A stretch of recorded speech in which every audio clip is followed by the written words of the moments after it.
بسم اللہ الرحمن الرحیم۔ السلام علیکم ناظرین، اس مبارک ہستی کی زندگی کو دیکھیے جس کو اللہ نے اپنا رسول صلی اللہ علیہ وسلم بنایا اور جس کے ذریعے سے ساری دنیا کو ہدایت کی روشنی عطا کی۔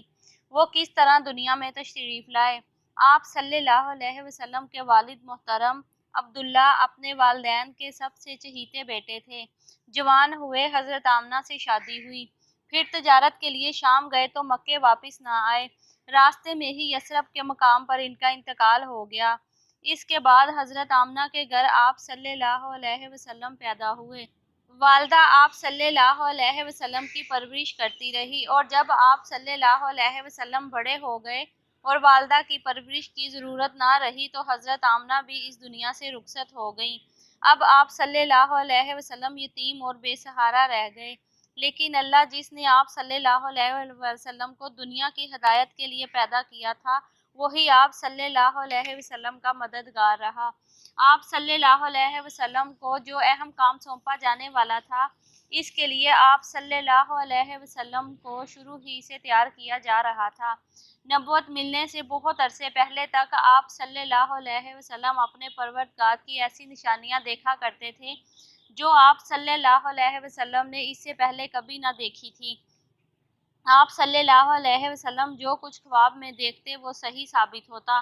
آپ صلی اللہ علیہ وسلم کو تنہائی پسند تھی، اس لیے آپ صلی اللہ علیہ وسلم مکے کے شہر سے نکل کر پہاڑوں کی طرف چلے جاتے اور شہر کی گہما گہمی سے پہاڑوں کی خاموشی اور تنہائی کو پسند کرتے۔ آپ صلی اللہ علیہ وسلم اپنے چاروں طرف ایک نور دیکھتے، چاہے سورج کی روشنی ہو یا رات کا اندھیرا۔ آپ صلی اللہ علیہ وسلم کو ہر طرف ایک روشنی نظر آتی۔ آپ صلی اللہ علیہ وسلم چلتے تو آپ صلی اللہ علیہ وسلم کو ایسی آوازیں سنائی دیتی جیسے کوئی آپ صلی اللہ علیہ وسلم سے چپکے چپکے باتیں کر رہا ہو۔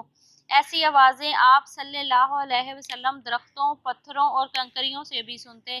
آپ صلی اللہ علیہ وسلم ان آوازوں سے خوفزدہ ہو گئے کیونکہ آپ نہ جانتے تھے کہ آئندہ کیا ہونے والا ہے۔ چنانچہ ایک دن پریشان ہو کر آپ صلی اللہ علیہ وسلم نے اپنی بیوی حضرت خدیجہ رضی اللہ تعالیٰ عنہ سے اس کا ذکر کیا۔ انہوں نے آپ صلی اللہ علیہ وسلم کو یہ کہہ کر تسلی دی کہ آپ صلی اللہ علیہ وسلم کو آپ کا پروردگار سب سے زیادہ پسند کرتا ہے۔ وہ آپ صلی اللہ علیہ وسلم کو کوئی تکلیف نہیں دے گا، کیونکہ آپ صلی اللہ علیہ وسلم رشتہ داروں کے ساتھ اچھا سلوک کرتے ہیں، سچ بولتے ہیں اور نیک کام کرتے ہیں۔ آخرکار وہ دن آ گیا جب آپ صلی اللہ علیہ وسلم کو پیغمبری عطا ہوئی۔ آپ صلی اللہ علیہ وسلم مکے سے 3 میل کے فاصلے پر منی کی طرف جاتے ہوئے کوہ حرا کے ایک غار میں تشریف لے جایا کرتے تھے جسے غار حرا کہتے ہیں، اور وہاں بیٹھ کر تنہائی میں اللہ کو یاد کیا کرتے تھے۔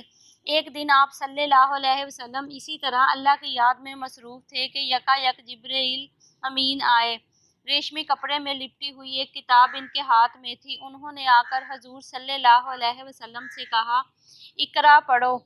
حضور صلی اللہ علیہ وسلم نے فرمایا، میں پڑھ نہیں سکتا۔ یہ سن کر جبرائیل امین نے آپ صلی اللہ علیہ وسلم کو زور سے بھینچا، پھر آپ کو چھوڑ دیا اور دوبارہ کہا، پڑھو۔ آپ صلی اللہ علیہ وسلم نے پھر وہی جواب دیا، میں پڑھ نہیں سکتا۔ جبرائیل امین نے پھر اتنی زور سے بھینچا کہ حضور صلی اللہ علیہ وسلم کو محسوس ہوا جیسے آپ صلی اللہ علیہ وسلم کا دم نکل جائے گا۔ پھر انہوں نے آپ صلی اللہ علیہ وسلم کو چھوڑ دیا اور تیسری بار کہا، پڑھو۔ حضور صلی اللہ علیہ وسلم نے تیسری بار بھی یہی جواب دیا، میں کیا پڑھوں؟ اس پر جبرائیل علیہ السلام نے یہ آیت پڑھی۔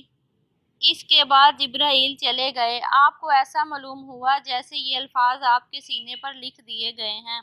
آپ صلی اللہ علیہ وسلم گھر واپس آئے اور حضرت خدیجہ رضی اللہ تعالیٰ عنہ کو سارا واقعہ سنایا۔ حضرت خدیجہ رضی اللہ تعالیٰ عنہ نے آپ کو تسلی دی اور کہا، آپ صلی اللہ علیہ وسلم نیکی کرتے ہیں، صدقہ دیتے ہیں، محتاجوں کو کھانا کھلاتے ہیں۔